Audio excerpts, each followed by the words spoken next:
Peda, kuna watu wachochezi kwenye mitandao wanataka waingize uchochezi wa kidini,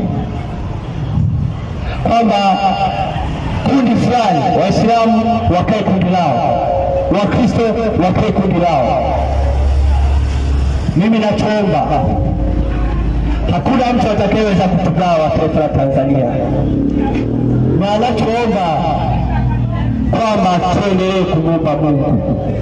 Kwa dakika moja, unayenisikiliza, unayeangalia kwenye mitandao, tuendelee kuomba Mungu, kwa sababu Elia aliomba miaka 3 mvua isinyeshe.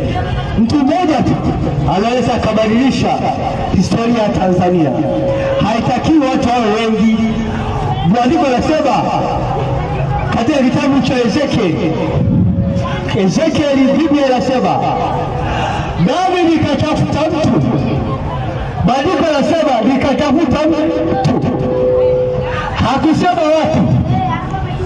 Soma Biblia yako, kitabu cha Ezekieli.